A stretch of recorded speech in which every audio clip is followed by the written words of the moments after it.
A very good morning to everyone. Myself, Dr. Pooja Saikia, Assistant Professor of Physiotherapy Department, School of Allied Medical Sciences. So, my topic on the lecture series will focus on geriatric rehabilitation. So, today I am going to start with the lecture 1 series. Basically, what is geriatric rehabilitation and introduction. Aging is not a disease, it is a natural condition that needs to be nurtured and advanced. So, whenever we refer to the word geriatrics, we always means aging. So, in this lecture series, we will be talking about what are the changes that is going to be produced in geriatrics and what are the physiotherapy points of view that needs to be addressed in the geriatric rehabilitation. Geriatric is a branch that focuses on healthcare of the elderly. As it has been mentioned in my PPT that the branch geriatric will basically mean that what is the changes, the normal aging changes that occur in geriatrics and how can we make an old person come back to its normal life. So, first we are going to start with the physiology of aging. So, what are the key points that we see when a person becomes naturally aged? The first one is the changes in posture. What are the changes in posture we are basically going to see? As in my slide we can see the left side of a person is the person of an adult between 25 to 30 years and the right side is a person aged above 65 to 70 years. So, what are all the changes that we see in the posture?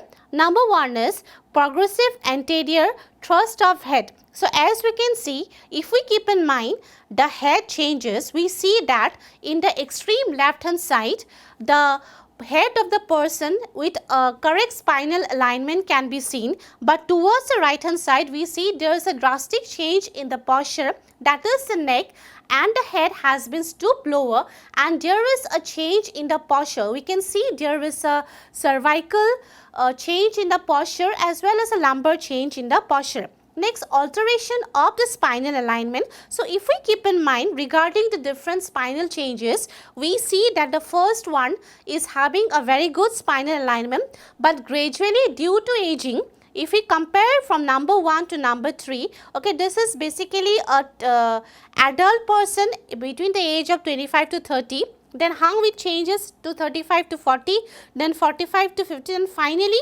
65 to or above. We can see the spinal alignment is totally lost because of certain condition where the bone usually gets weakened due to calcium deficit. There is formation of different kind of osteophytes and that can be basically seen. Next, increase hip and knee flexion. So, hip basically this part we refer to the hip part and this part we refer to basically the knee. Okay. So, if you see in this picture, the hip and the knee are having the proper biomechanical position, but however, with the course of time you see there is a change in the spinal alignment and you can see that the hip and the knee flexions are getting flexion. That means the person is not able to stand properly and his posture is deteriorating day by day. Next, shift of COG. So, whenever you mean the word COG, it basically your center of gravity. So, our center of gravity should be here, but towards the aging we see that the center of gravity has shifted towards the front. Now, the next changes is the changes in neurological alignment. Number 1 is the diminishing neuron activity, reduced short-term memory. Okay, so if we see in old person, a short-term memory loss is a very common sign and symptom even in a healthy adult. Suppose a person may forget what he had last night, a person may suddenly forget for a short duration time what is the day today. So, it is because of a reduced neuron activity which is very common in aging process. Reduce sensation of pain touch. Okay, the sensitivity level of an adult person compared to an old person is very limited. That means if we touch a person, maybe in a soft touch the person may not feel any kind of touch, but it can differ from person to person. all the old persons are not same. Okay, so in certain cases a person may not able to perceive the pain, but however in certain cases the old person may be able to perceive the pain. It can happen to any kind of touch, temperature. Okay, suppose a very normal lukewarm water may not be felt by the patient, however a very hot water may be felt by the patient. These are all certain neurological changes and may occur because of certain neuron diminishing factor. Next, reduced balance. Yes, falls and balance disturbances are very common in old age people. Okay, so a person may have frequency of fall, or falling for elderly people is not very uncommon. Tremor tendency. Now, what do you mean by the tremor? Abnormal shaking we call as the tremor. Because of muscle weakness, because of neurological deficit, a person can have your basically tremor tendency. Next, changes in the musculoskeletal changes, loss of bone mass, less calcium absorption. So, if you see the PPT, you see the normal bone compared with the bone with the osteoporosis. So, in the normal bone, the calcium reabsorption is very normal, but when it comes to the bone with osteoporosis, you see the calcium absorption is less. Okay, that is a basically metabolic disorder that can comes with aging. So, if the calcium absorption is very less, what exactly happen? It can lead to your brittle bone. Now, what is brittle bone? That means on a small injury or on a small trauma, the person can have fracture. Okay, that is why a simple fall on a bathroom to a older people can give rise to less fracture. Next, atrophy of muscle. So, whenever we refer to the word atrophy of muscle, it means the muscles have gone for your certain atrophy. That means smaller in size. So, the muscles become atrophy when the muscles are not used properly. Okay, that means activities are very less. Suppose if you have a pain in the bone, then the surrounding muscles can get very weakened. Next, changes in the skin. Now, definitely if you see a young person or an old person, we always come to know that what is the age group of that person. The first thing is the skin changes. Okay. Now, why do we see a difference in the young person or in the old person? Okay. So, in the young person, we see the epidermis layer gets very fragile. That is why we see the wrinkle and the spot. Okay. Next is the elastin flexible dermis. Okay, so the dermis becomes your flexible, wrinkles occur very easily and the skin becomes very soft. A small injury can cause your scratches, a small injury can cause your blood loss. Okay, next is the changes in the cardiopulmonary change. Okay, now these points I am going to explain as a whole. Okay, so if we see in older person, if they keep on walking compared to elder adult, suppose if an adult person walks 10 steps to 15 steps and if an old person walks 10 steps to 15 days, we always see the old person getting tired easily. Okay, that is because the entire cardiopulmonary system goes for weakening. The lung capacities, we have different type of capacity, inspiratory capacity, vital capacity, expiratory capacity, all gets reduction with age. Okay, so that is one reason why a old person gets tired very easily. And if we overemphasize, that means if we overpressure a older person to work, a certain older person may get your collapse because irregular heartbeat may occur because as the heart muscles are going to get your weaker, the cardiac output, the amount of blood that is pumped is basically you are going to get weaker. So, that is one condition why the changes in the cardiopulmonary changes can be seen in the older person. Okay. Now, similarly, the gaseous exchange, that is the inspiration and the expiration in an older person can go for the gaseous exchange. Okay, that basically means what? The exchange, that means if an older person breathes, the breathing capacity decreases. Okay, because the lung elasticity and the lung coiling basically goes for your reducing. Okay, now changes in the urology. So, changes in the urology will come mostly in the case of your male person. Okay, reduced ability to excrete water. One thing we find in a older person is the benign prostatic hypertrophy. Alright. So what is basically benign prostatic hypertrophy means that most of the old person, it is not only at the age group between 60 to 65, but after 55 years also we see a person having difficulty, especially in the morning urinating. The bladder does not becomes empty very easily. Okay. Now what is the reason? I am basically going to explain in this picture. Okay, this is the urine, this is the prostate. Okay, this is the normal prostate. So when the person is basically urinating, the urine can pass very normally. Alright. Now in the case of the benign prostatic enlargement, when the person is urinating, as you can see, because of the enlargement, the urethra is basically getting your reduced. Okay, and so that is the result, the urine is passing very low. Okay. Next is the changes in the sensory system, visual changes and the hearing changes. Okay. So eyesight decrease, not unable to recognize further object, using of spectacle, inability to read newspapers without spectacle are a very common sign of old age, because there is a visual changes associated with it. Next is the hearing changes. The older person, okay, the hearing capacity also decreases. Okay, so that is why one thing we see that most of the older person, they are using your hearing aids. Alright, okay, so that is a very normal symptom. Now changes in gait. Okay, so these two pictures have been given in order to make a differentiate between a old person and a young person. Okay, so in the case of young person, we see that the base of support, okay, in a younger person is very narrow. Why? The person can stand when the legs are near to each other. But when it comes to older person, we see that the person can stand when the legs are wide apart, because if the legs are in together, the person is not going to have a balance. So in the older age, the person is basically going to have a wider base of support. Alright. Next, increased stance weight. What is basically stance weight? That means when a person stands on two legs, the distance between the two legs basically we call as the stance weight. Okay. Next, increased time spent in double support. Now what does basically it means? Okay, person standing on double support is when two legs are at the ground. That means the person is basically unable to stand on one support. Okay, the person needs to stand only on two legs. Alright. Risk of fall, we always see that elderly person are having a risk of fall. Okay, impaired stability, that means the person, it's not mandatory in all persons, all the person, but certain person may require your crutch, cane and on. Alright.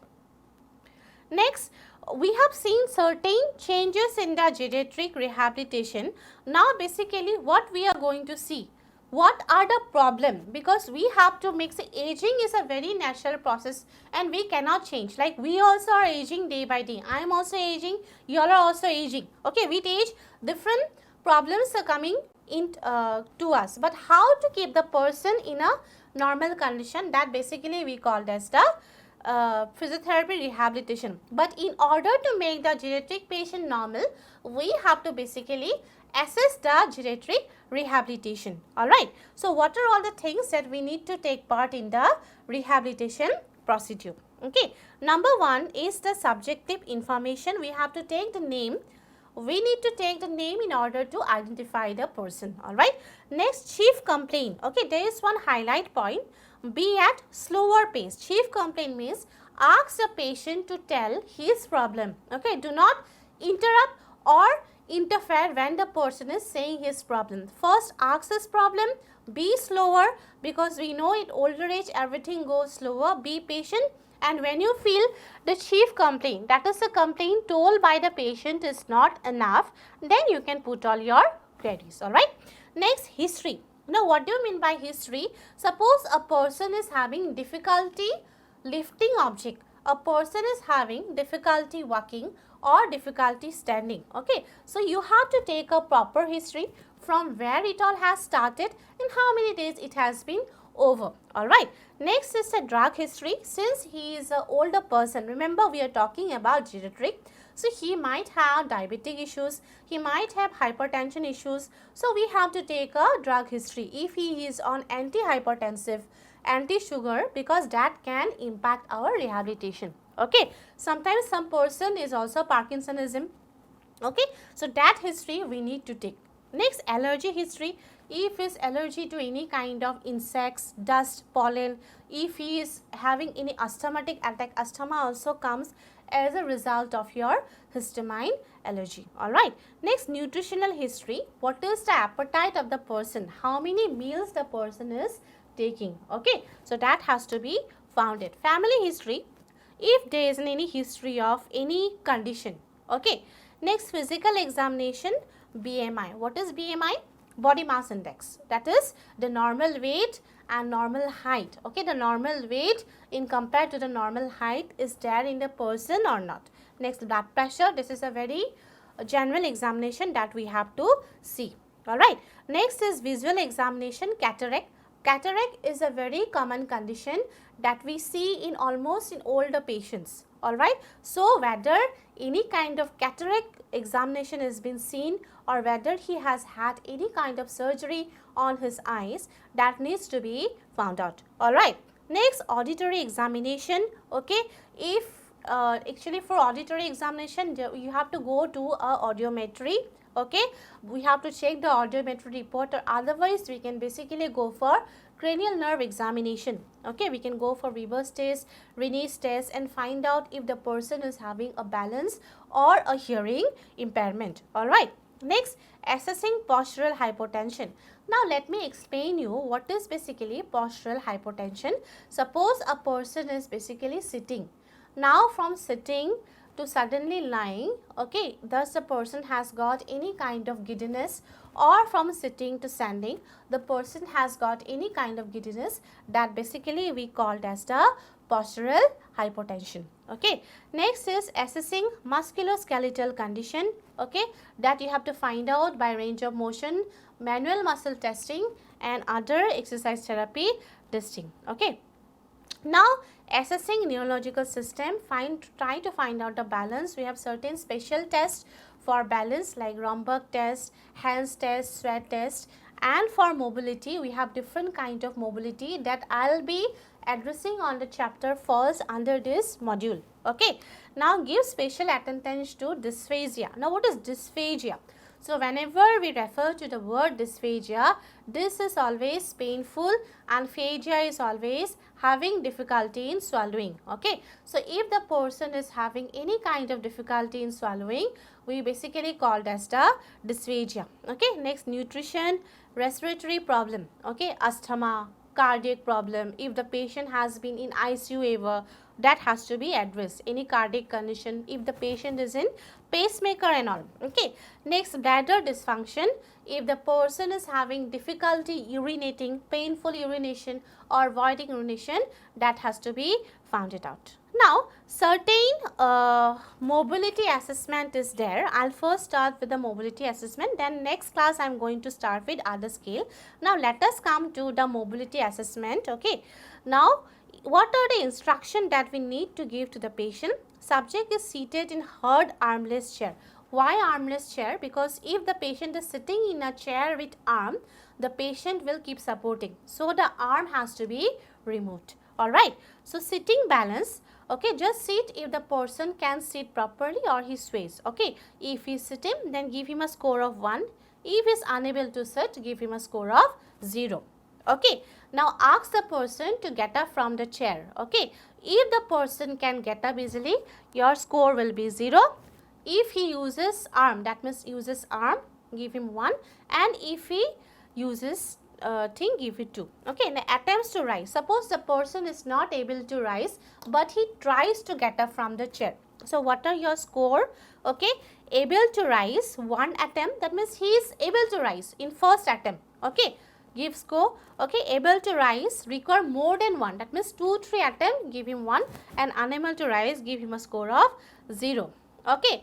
Next, immediate standing balance. Now, from sitting, we need to check the standing balance. Okay. So, ask the patient to stand.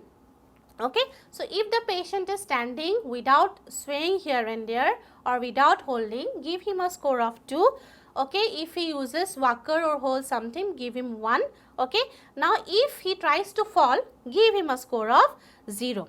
Okay, now go for the nudge. Okay, subject at maximum position with feet as close together as posely. That means ask the patient to stand, then give him a push. Okay, now after giving him a push, if the patient falls, give him 0. If the patient begins to fall but can hold himself, give him a score of 1. Okay, now the patient has stood by with eyes open. Now ask the patient to stand by with eyes closed. Okay, now with eyes closed, if the patient cannot balance, give him a score of 0. If he can, give him a score of 1. Next is turning 360 degrees. Ask the patient to take a complete turn. Okay, so while taking, if he discontinues, give him 0. Okay, if he discontinues but again go, give him 1, and if he can complete a complete round, give him your 2. Okay, now ask the patient to sit down. From standing, ask the patient to sit down. If he sits properly, give him score, and if he falls, give him a score of 0. Okay, now ask the patient to lift his foot.